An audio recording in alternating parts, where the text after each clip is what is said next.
ఇదే ఢిల్లీ లిక్కర్ కేసులో కవితకు మరో షాక్ తగిలింది. కవితను విచారించేందుకు సిబిఐ కోర్టు అనుమతి ఇచ్చింది.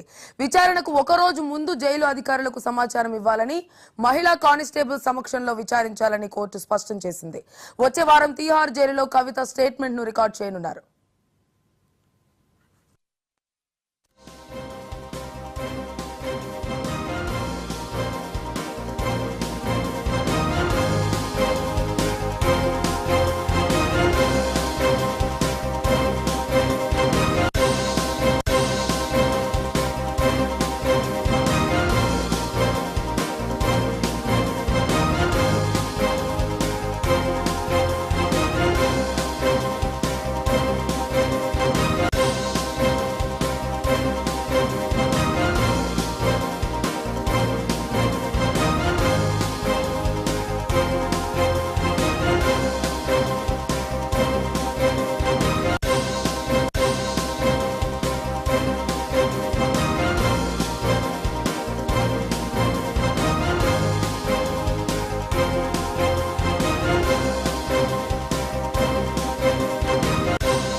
ఢిల్లీ లిక్కర్ కేసులో కవితకు మరో షాక్ తగిలింది. కవితను విచారించేందుకు సిబిఐ కోర్టు అనుమతి ఇచ్చింది.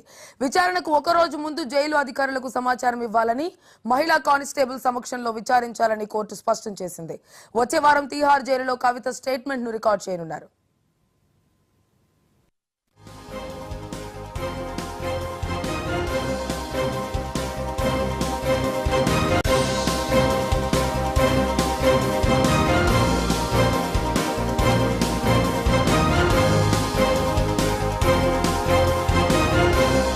అనుమతి కూడా ఇచ్చింది. అయితే వచ్చే వారం తీహార్ జైల్లో కవితను విచారించనున్నట్లుగా తెలుస్తోంది. విచారించడానికి హాజరు కాకుండా ఒక రిప్లై పంపించారు. ఏంటంటే ఇప్పుడు నేను ఎలక్షన్స్ జరుగుతున్నా, లోక్సభ ఎలక్షన్స్ జరుగుతున్న తరుణంలో సో ప్రీ ఎంగేజ్మెంట్ అంటే ముందు నిర్ణయించుకున్న కార్యక్రమాలు ఉన్నాయి కాబట్టి 6 వారాల పాటు నేను బిజీగా ఉంటాను. కాబట్టి నేను మీ ఢిల్లీలో కార్యాలయానికి రాలేను. కాబట్టి ఆ రకంగా విచారణకు హాజరు కాలేకపోతున్నాను. కానీ మీరు కనుక విచారించదలుచుకుంటే మీరు అంటే వర్చువల్గా అంటే వీడియోల రూపంలో వర్చువల్గా నేనైతే అందుబాటులో ఉంటానని చెప్తూ ఆ రిప్లై రాశారు. దాంతో ఫిబ్రవరి 26న హాజరు కావాల్సిన కవిత గారి మీటింగ్ ఆ రకంగా హాజరు కాలేకపోయారు. కానీ ఈలోపు ఈడీ మీకు తెలుసు మార్చి 15వ తేదీన ఈడీ టీం హైదరాబాద్ రావడం, హైదరాబాద్లోకి విచారించి అక్కడ నుంచి ఢిల్లీ 16వ తారీఖు తీసుకెళ్ళటం. ముందేమో 10 రోజుల పాటు ఈడీ కస్టడీకి, ఇప్పుడేమో జ్యుడిషియల్ రిమాండ్లో ఉన్నారు. 9వ తారీఖు వరకు కూడా జ్యుడిషియల్ రిమాండ్ ఉంది. ఈ నేపథ్యంలోనే సో సిబిఐ ఇవాళ రౌజ్ అవెన్యూ కోర్టు ముందు ఒక పిటిషన్ దాఖలు చేసింది. మేము కవిత గారికి అంటే ఈ స్టేట్మెంట్ రికార్డు చేయాల్సి ఉంది, కొన్ని అంశాలు కవిత గారి నుంచి క్రైమ్ పరంగా రాబట్టాల్సి ఉంది, కాబట్టి మాకు అనుమతి ఇవ్వండి అని చెప్తూ సిబిఐ రౌజ్ అవెన్యూ కోర్టులో పిటిషన్ దాఖలు చేసింది. సో దాన్ని పరిశీలించిన న్యాయమూర్తి గారు సో సిబిఐ విచారణకు అంగీకరించారు. అంటే జైల్లో తీహార్ జైల్లోనే ఈడీ సిబిఐ విచారణకు రౌజ్ అవెన్యూ కోర్టు అనుమతించింది. ఆ రకంగా 9వ తారీఖు వరకు ఇప్పుడు విధించిన జ్యుడిషియల్ రిమాండ్ 9వ తారీఖు వరకు ఉంది. 8వ తారీఖున ఈ బెయిల్ ఆర్డర్ మీద అంటే మధ్యంతర బెయిల్ ఇవ్వాలా లేదా అన్న దాని మీద ఆర్డర్ ఇవ్వబోతున్నారు. కాబట్టి 9 వరకు జైల్లోనే ఉన్నది. ఒకవేళ మళ్ళీ పొడిగించే అవకాశం ఉంది. కాబట్టి 9 లోపే సిబిఐ సో మన ఇక్కడికి వెళ్ళి విచారించే మన తీహార్ జైలుకి వెళ్ళి విచారించే అవకాశం ఉంది కవిత గారిని. అయితే ఇందులో విషయం ఏంటంటే అసలు ఎందుకు గతంలో 2022 డిసెంబర్లో అదే సిబిఐ టీం హైదరాబాద్కు వచ్చారు. డిసెంబర్ 2వ తేదీ 22 డిసెంబర్ 2వ తేదీన కవిత గారికి ఒక నోటీస్ జారీ చేశారు. ఈ లిక్కర్ స్కామ్కు సంబంధించి మేము ఒక ఎఫ్ఐఆర్ నమోదైంది, దానికి సంబంధించి మిమ్మల్ని కొన్ని విచారించాల్సి ఉంది నోటీస్ జారీ చేసి 6వ తేదీన ఇక్కడికి హైదరాబాద్ వచ్చి సో అక్కడ కవిత గారి ఇంట్లో దాదాపు 7-8 గంటల పాటు విచారించి అక్కడ నుంచి ఢిల్లీ వెళ్ళిపోయారు. మధ్యలో సిబిఐ ఇంటర్ఫియర్ కాలే. ఈడీ మాత్రమే మనీ లాండరింగ్ సంబంధించి మార్చిలో వరుసగా ఈడీ విచారణకు హాజరు కావడం, ఆ తర్వాత జరగడం, మళ్ళీ ఇటీవల రావడం. సో ఫిబ్రవరిలో సిబిఐ నోటీస్ ఇచ్చింది కానీ ఆ నోటీస్కి కవిత గారు స్పందించలేదు కాబట్టి హాజరు కాలేదు, స్కిప్ చేస్తారు, ఎలక్షన్స్ జరుగుతున్నాయి కాబట్టి. సో ఇప్పుడు సో అవకాశం ఇచ్చారు. అసలు ఎందుకు ఇప్పుడు సిబిఐ అంటే మీకు తెలుసు అంటే మనీ లాండరింగ్ ఏమో ఈడీ చూస్తుంది, ఇదేమో క్రైమ్ పరంగా ఇప్పుడు ఏంటంటే ఈ ఇండో స్పిరిట్ ఏదైతే లిక్కర్ కేసులో హోల్సేల్ వ్యాపారం పొందిన ఇండో స్పిరిట్లో 32.5%. సో కవిత గారి బినామీ అరుణ్ పిల్లయ్య అనేవారు ఒక స్టేట్మెంట్లో తాను కవిత గారి బినామీ అని చెప్పి ఈడీ స్టేట్మెంట్లో ఒక స్టేట్మెంట్లో అంగీకరించినట్టుగా ఈడీ స్వయంగా తెలిపింది. కాబట్టి కవిత గారికి బినామీ అని ఆ రకంగా అని చెప్పి సో ఈడీ కూడా చాలా స్పష్టంగా చెప్పింది.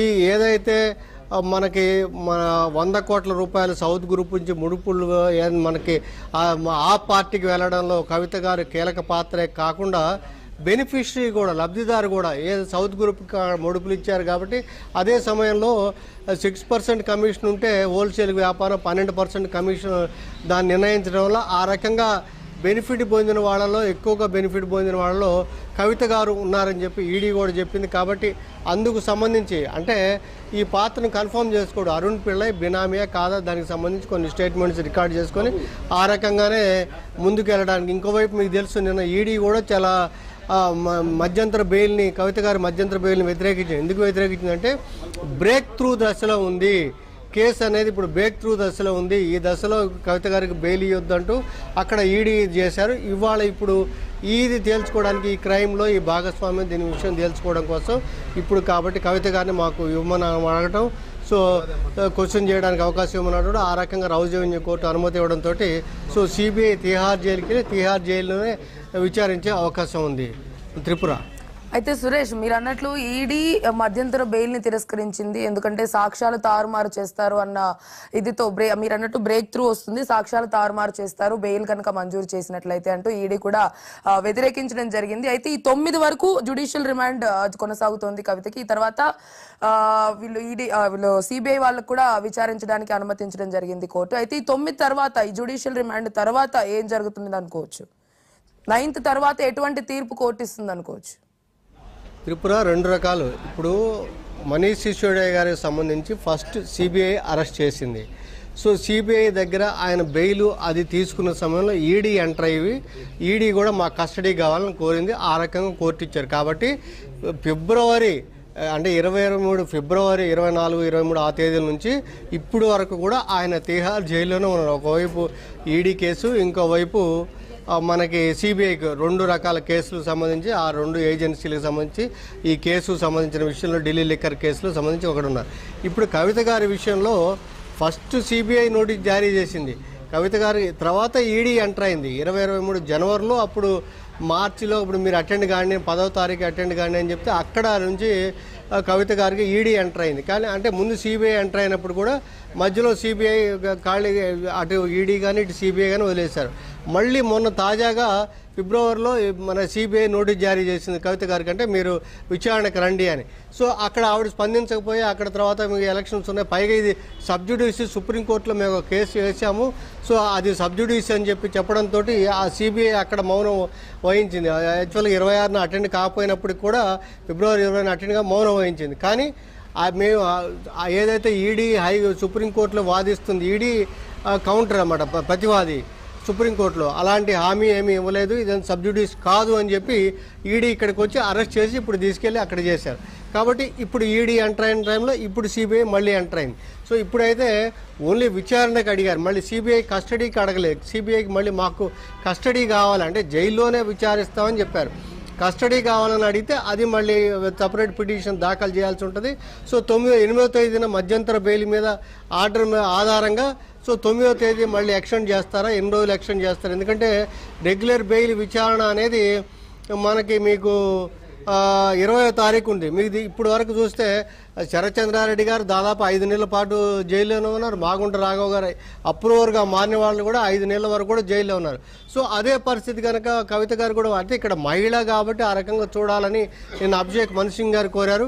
బట్ కవితగా మన శరత్చంద్రారెడ్డి గారు లేకపోతే మాగుంట రాఘవ్ గారు లేకపోతే ఇతర విజయనాయరు లేకపోతే ఇలాంటి వాళ్ళందరూ కూడా కొన్ని నెలల పాటు జైల్లో ఉన్నారు. కాబట్టి జ్యుడిషియల్గా రిమాండ్లో జైల్లో ఉన్నారు. కాబట్టి అదే పరిస్థితి కవిత గారు కూడా వచ్చే అవకాశం ఉంది. కానీ ఏదైనా కానీ 8వ తారీఖు ఒక స్పష్టత వచ్చే అవకాశం ఉంది Tripura. Right Suresh, thank you.